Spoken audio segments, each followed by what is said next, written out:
ओम शांति। आज प्यारे बाप दादा के अनमोल मधुर महावाक्य हैं 13 जून 2026। आज की मुरली के सार में रूहानी बाबा कहे, रूह अपने परम पिता परमात्मा की याद में बैठी है कि हमको रूहानी बाप आकर रिफ्रेश कर शीतल बनाए, क्योंकि सब काम चिता पर बैठ जल मरे हैं। गाते भी है ना तपत बुझाए। तो बाबा कहे, यह कौन सी तपत बुझाने की बात है? काम विकार की तपत। इस काम चिता के तपत से भारत एकदम जल मरा है। इसलिए बाप को याद करते हैं कि आकर हमें शीतल बनाओ। फिर एग्जाम्पल दिया कि जैसे बरसात पड़ने से शीतल हो जाते हैं, वो बरसात धरती को शीतल करती है। यह ज्ञान की बरसात है, यह आत्माओं को शीतल करती है, अर्थात आत्मा सुख शांति का अनुभव करती है। और साथ में विशेष कहा कि बाबा आकर इतना सब कुछ देते हैं जो सतयुग में कोई भी चीज़ की उत्कंठा नहीं रहती। बाबा कहे, तुम आधा कल्प उत्कंठा में रहे, अर्थात यह चाहिए चाहनाओं में रहे। अब बाप आकर शीतल बनाते हैं और कहा कि इस ज्ञान वर्षा से भारत अथवा सारी दुनिया शीतल हो जाती है। तुम स्वर्ग के मालिक बन जाते हो और इस शीतलता का असर 21 जन्म तक रहता है, अर्थात 21 जन्म आत्मा संपन्न रहती है। फिर और कहा कि गाते हैं, मैं गुलाम तेरा, बाप को याद करते हैं। तो बाप कहते हैं, मैं तुम्हारी सेवा में गुलाम आकर बना हूँ, तुम बच्चों की सेवा करता हूँ, तुम्हारे लिए पराए देश पतित शरीर में आता हूँ, तो कितना खुशी होनी चाहिए। बाबा कहते हैं, मैं अभी तुम बच्चों को पढ़ाकर पावन बनाता हूँ। इस पढ़ाई से इनकम देखो तुमको कितनी भारी होती है। आधा कल्प के लिए तुम तकदीर बनाते हो, इसलिए भारत में गाया हुआ है 21 पीढ़ी का उद्धार किया। अब तुम बेहद के बाप से 21 पीढ़ी बेहद का वर्षा पाते हो। फिर चक्र की स्मृति दिलाते कहा कि यह तुम्हारी बाजोली चलती है, तुम जानते हो यह चक्र कैसे फिरता है। विराट रूप में ब्राह्मणों की चोटी और शिव बाबा को भूल गए हैं।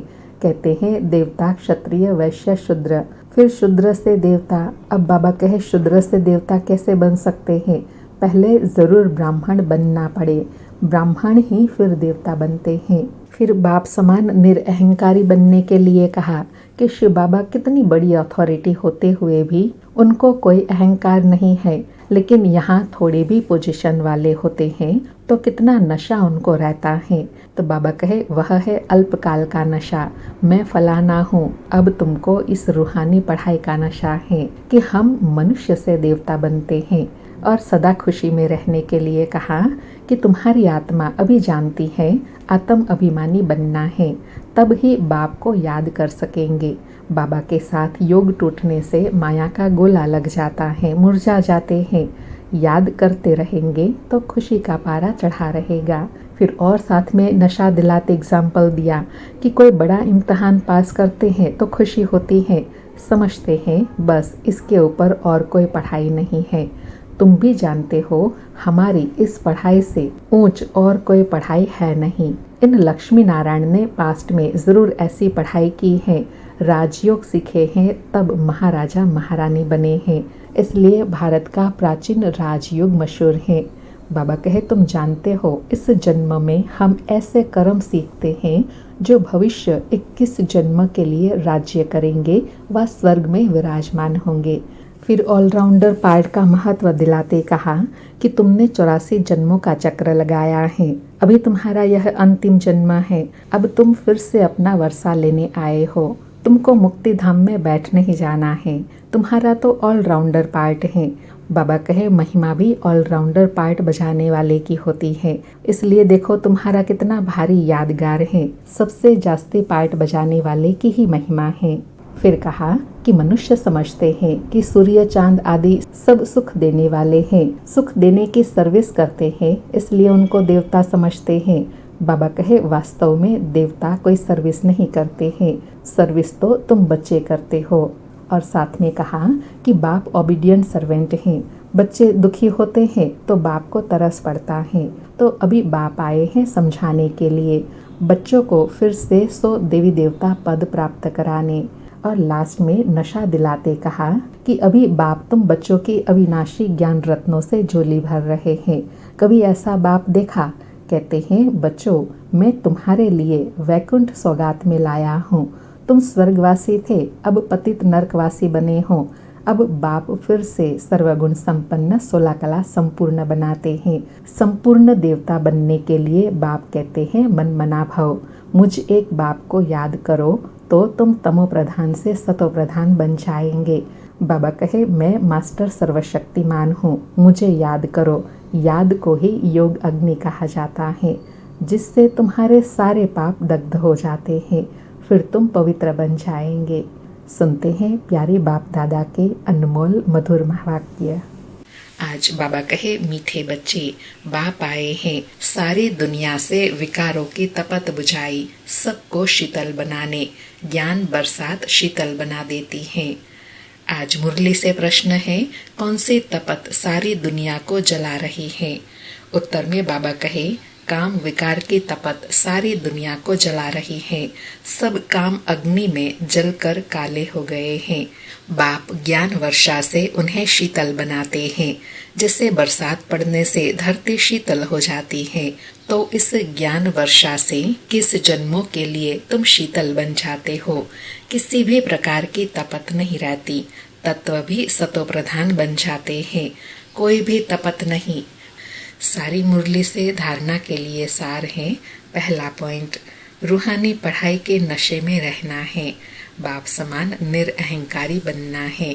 पोजीशन आदि का अहंकार नहीं रखना है। दूसरा पॉइंट, अपनी झोली ज्ञान रत्नों से भरनी है। संपूर्ण निर्विकारी बन देवता पद पाना है, कभी भी मुरझाना नहीं है। आज प्यारे बाबा का वरदान है, स्थूल और सूक्ष्म दोनों रीति से स्वयं को बिजी रखने वाले माया जीत विजयी भव।